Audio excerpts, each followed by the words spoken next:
Hey there guys, welcome to Tech Engineered. Today we're going to be talking about the Ryze of AMD. For some of you this might be scary, for some of you might be excited. So let's get my input on it.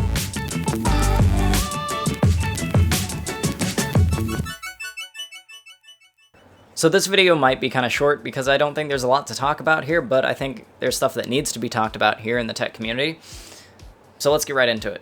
First off, what I'm talking about today is going to be kind of the Ryzen processors that have already been released and are performing very well, very cheaply.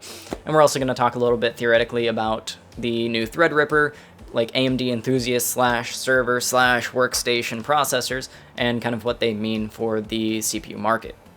So first off, I kind of want to talk about I'm going to call it the Intel suicide situation. Intel's not making some good business decisions right now. I feel like their new lineup of enthusiast processors is pretty bad, and I feel like they're doing a lot of things that people aren't going to like. If you want to know more about that, I would suggest going and looking at the link in the top right-hand corner of the screen, and that is a video where I covered X299, and I talked about some of the major points in that release. So that's something I want to throw out there, is that Intel isn't doing very well reacting to the AMD stuff, which is helping the rise of AMD. The reason why AMD is doing so well is they have processors that are like 6 core, 12 threads, and they're like half the price of the processors that are 6 cores, 12 threads on Intel's side of things.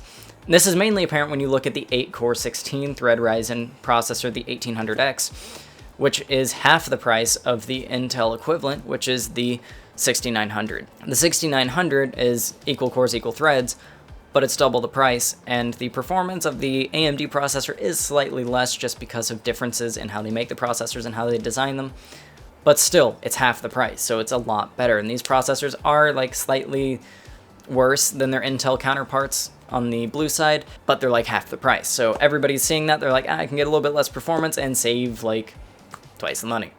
So they're going with the AMD stuff. So we're seeing a massive rise in AMD's market share, and Intel's scared. So they're kind of releasing things that are rushed and making bad business decisions. Again, I made a video on it. It's up in the cards. So AMD is also releasing Threadripper, which is going to be kind of their top-of-the-line processors, and I really didn't see this coming because AMD hasn't really been like the top dog in a long time. So I figured that they would release Ryzen and leave the like high core, high thread processors to Intel and focus more on the consumer side of things, because that's kind of where AMD has always been. They've been consumer oriented, making processors that are cheap, perform well, and just work good for the consumers. And they don't worry about the enthusiast level processors and the server and workstation stuff.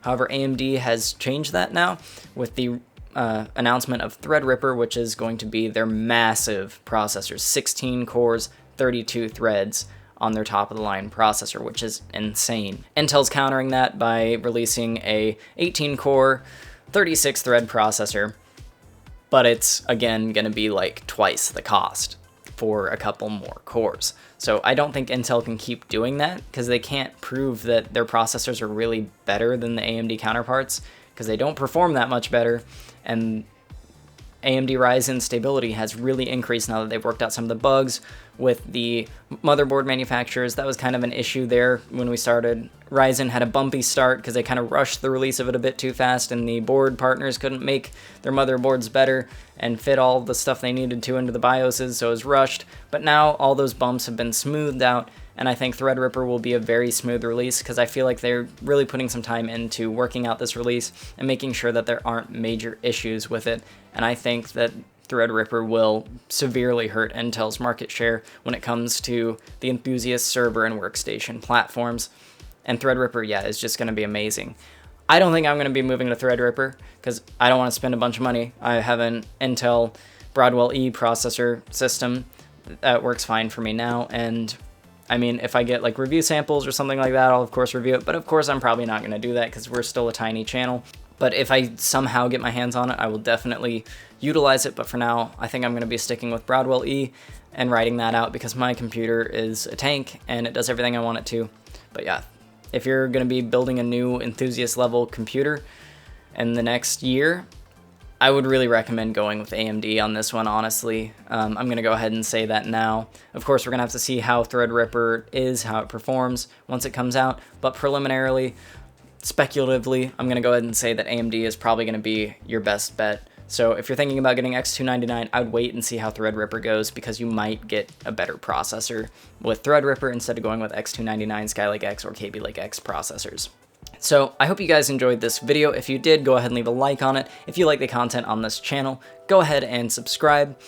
And if you have advice for future content that I can make, leave that in the comment section below. And I will see you guys in the next video.